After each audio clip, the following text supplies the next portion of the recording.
Welcome to the Painting Coach, and yes, the old man is back. Commissar Yarrick strides across the battlefields of Armageddon. Huge thanks to Games Workshop for sending me this model out. Let's get painting. So firstly, I have primed the model using Chaos Black spray. I'm now going to go and paint over this using some very thinned down Abaddon Black paint. The reason for this is that it makes it much easier to correct any mistakes later on, and you don't end up with two different colour blacks on the model. The first thing I'm going to do is paint all of the silver areas, and the colour I'm going to use for this is Leadbelcher. Now I've thinned this down with a little bit of water. The coverage is okay, but you may need to do two coats in some areas, but this should be a fairly quick step. You can be a little bit messy with this as well because you haven't actually finished any other parts of the model. I'm then going to shade everything using Nuln Oil, and again, I'm not going to slap this on and let it pool too heavily. I'm just going to paint it on in a thin layer, making sure it gets into all the recesses. This is a nice easy step. Again, you don't have to be too careful because actually we've not finished anything else. There will be times where we need to be careful. This isn't one. To highlight all of the silver, I'm going to use Chrome from Vallejo Model Air. Now, you don't have to use this. You can use anything that is a bright silver, such as Runefang Steel, for example. Generally, what I'm looking to do is drag my brush across all the sharp edges of the model, and that's going to give me a really nice crisp and bright highlight. Take your time with this. It's very easy to put too much paint on, so make sure you haven't got too much on your brush, and make sure you've got a good tip as well, because that's going to give you so much more control. Next up, we'll paint all of the red elements, and the colour I'm using for this is Mephiston Red. Now, there's quite a few bits and pieces to do with this. So we've got the sash around Yarrick's middle, which has also got that nice trailing, flailing bit. We've obviously got the Orc Power Claw and the backpack. We've got a little bit of red detail on the hat, the inside of the cloak, and we've also got the cuff on the sleeve holding the Stormbolter. We'll shade all of this using Nuln Oil again. Take your time. We don't want to put too much on. We don't want it to be too heavy, particularly across that old power claw where it can be a little bit easy to leave some pooling on there. Now, you might be wondering why we're doing the red first, and that's because the gold elements sit on top of the red elements. So that's why it's important to do this bit first. When that's completely dry, I'm going to go back in with some Mephiston Red and just highlight up some of the areas and just bring the brightness of the red back. So across some of the folds, you can drag your brush and get some nice crisp highlights. For the Orc Power Claw, you can just go back in and paint the majority of this, leaving the darker colour in the recesses and shades and shadows.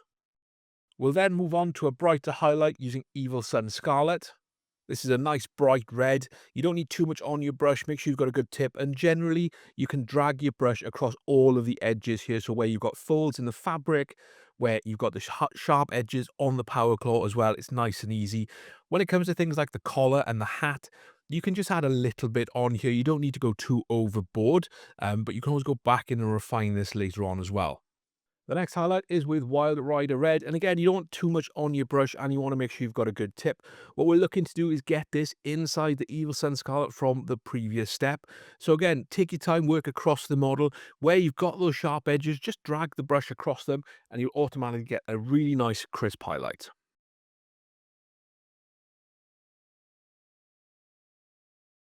The last highlight we'll do on the red is purely just for the harder surface areas, so the Orc Power Claw and the backpack basically. You take a little bit of Lugganath Orange, which is a much brighter colour, and what I'm going to do, making sure I've got not got much on my brush at all, I'm just going to dab this on the sharpest elements, such as the hard corners, but I'm also going to use it to highlight all the nicks and the scratches as well. It's just going to give a much more impactful effect on the harder areas and also helps them read slightly different to the fabric we've got on the model too. Next, we'll do all of the gold, and the colour I'm going to use for this is Dragon's Gold from Two Thin Coats. If you haven't got this, Retributor Armour from Citadel is absolutely fine. There's not a huge amount of gold on the model, but we are going to be painting across areas we've already finished, so you'll need to be careful.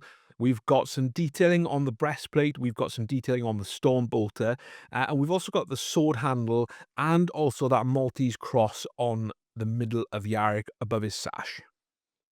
To shade all of the gold, I'm going to take some Reikland Flesh Shade. Again, being very careful here. You don't want to spill this onto bits you've already finished because it will tint those colours and it'll be really difficult to go back in and fix them. So you don't need a huge amount on your brush, just a little bit, and make sure you run it into all the recesses.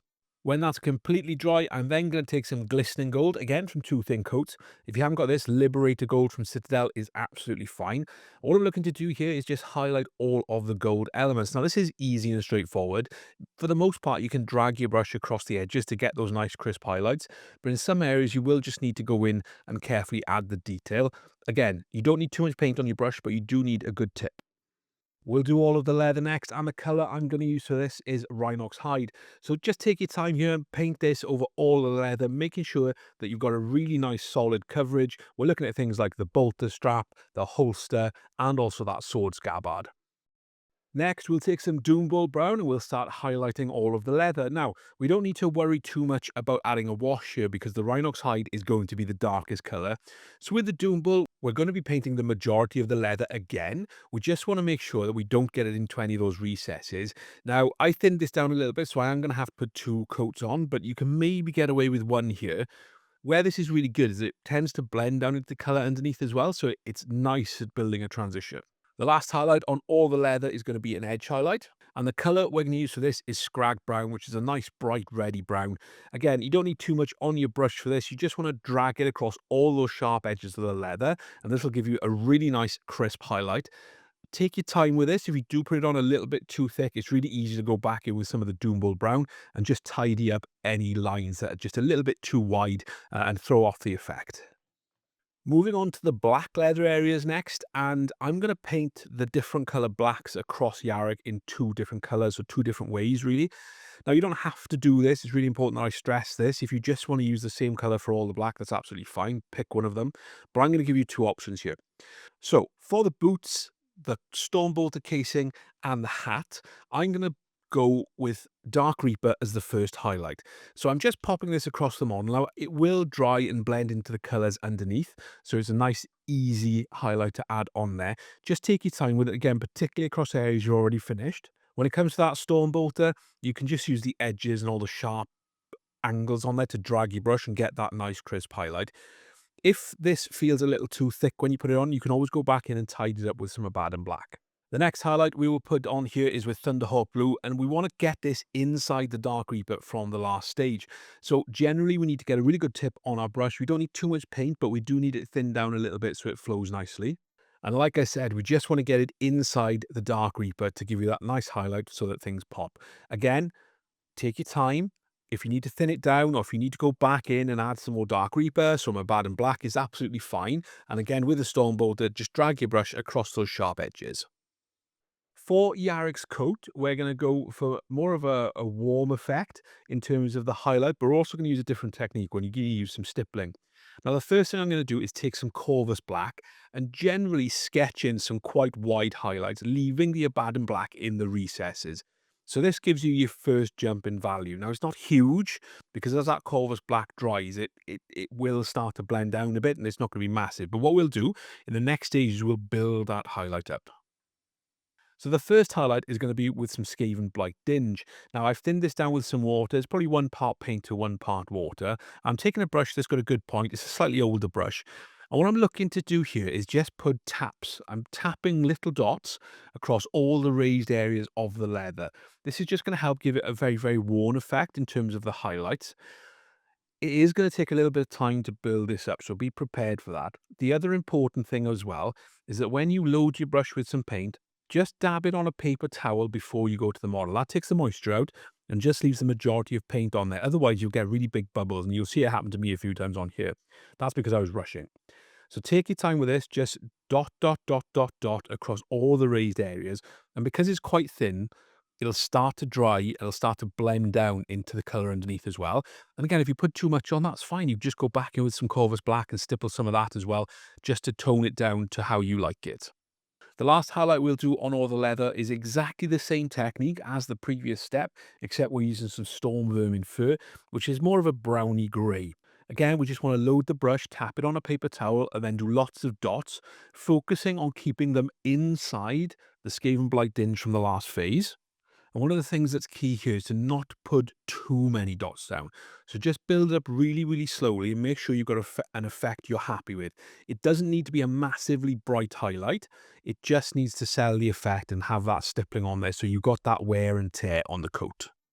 We'll do the non-metallic gold next, and I'm going to base all of this using XV88.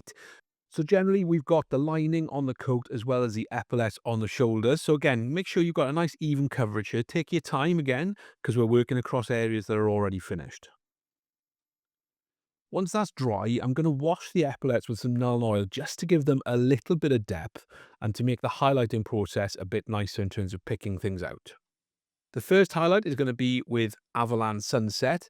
And again, you don't need too much on your brush, a good tip. And what we're looking to do here is just highlight all of the areas, leaving the darker colors in the recesses. So we're going to do a lot of brush dragging here. We're going to make sure that we take our time, and particularly with the epaulets on the shoulders, we just want to make sure that they're nice and solid color, but that we don't spill it into any of those recesses. The next highlight is going to be with some Dawn Yellow. And again, what we're looking to do is exactly the same thing as the previous stage, but we're looking to leave the darker color again towards the top. So on the shoulders, for example, we only want to be highlighting the kind of bottom half of the tassels. We don't want to be highlighting the whole thing. We'll finish that off using some Screaming Skull. Again, doing exactly the same thing that we've done all the way through it. Now, one thing that's jumping out to me here is actually they're probably looking a little bit too light yellow as opposed to kind of like a goldy effect, which is what they're supposed to be. So for the next step, I'm just going to take a little bit of Cassandora yellow and paint this towards the top half of the tassels into the shoulder. And this just gives you that boost of yellow back. If you want to go back in and highlight them up again, you can, but it just, I found, really helps. Now, to keep a little bit of the old school colour on Yarrick, I'm now going to paint the wreath on his hat, and also that, I'm guessing it's a power tube that comes from his head to the backpack to the claw. And I'm going for a nice bright green colour, so I'm basing them using Caliban green. I'm then going to highlight them using Warpstone Glow. Now again, this is a nice kind of brighter green, but generally you can just drag it across the tubing for a highlight. And when it comes to the laurel on the hat, you can just highlight those most raised areas. We'll finish this off with a little bit of moot green just to boost the brightness. Like I said, this is my homage to the old school Commander Yarrick and the old school paint job. Now it's time to base the face, and Yarrick's been around the block a few times. He is looking a little pale, so I'm going to take some Rakarth flesh and use this to paint all of the face. Now I will need 2 coats to get a nice even coverage. Make sure you don't obscure any detail here. It's really, really important that you take your time and let this dry. To shade the face, I use some Reikland Flesh Shade. Again, you don't need a huge amount of this. Just make sure you get it into the recesses. If you do happen to put too much on, then just go back in and use your brush to suck up some of the excess. That will make sure that it doesn't get too heavy and that you can actually build some transitions. Now, one thing I realized after I did that was on the shoulders, the top of those tassels, those epaulets, that's actually meant to be metallic gold rather than a soft fabric gold. So I went in and redid them using the same gold techniques I used for the rest of the model. I then went back to the face using Rakarth Flesh. Again, not too much on my brush. A good tip, and I just use this to highlight the majority of the face, leaving that Reikland Flesh shade in the shadows so you get a nice build up. And then I did a 50-50 mix of Pallid Witch Flesh and Reikland Flesh shade just as a final highlight to really, really boost the value. Now you can go in with just plain Pallid Witch Flesh if you want, but it's a little bit too bright for my liking, and just it made the face really, really stark. But again, we're focusing on the same kind of areas here. So we're looking at the nose. We've got plenty of highlights around that mouth, which is shouting and quite angry as well. And then for Yarrick's tongue, I just taken some Screaming Skull, which is very thin down, and just popped a layer across it. I did go back and add a second. Just be careful not to spill this anywhere else. For Yarrick's teeth, I very carefully took some white Scar. You can use whichever white paint you want, and just tried to put some dot highlights on there. I did go back in with my magnifiers later on just to refine that. And also, I painted the lens of the Bionic Eye and also the 2 control lights on the back of the backpack with the white as well. To get a nice, quick effect on the eye and the lights, I first took some Evil Sunz Scarlet, really thin down to a glaze consistency, and painted it over the eye and the other light. I then did exactly the same thing with Moot Green, and that gave me the 2 lights on the backpack sorted as well. And there we have it. Commissar Yarrick is done and ready for the tabletop, ready to claim back Armageddon in the Emperor's name. So I really hope you enjoyed this painting tutorial. If you did, leave me a like down in the comments. Any questions, feel free to ask away. Make sure you check out my other Astra Militarum content here. I'll see you next time.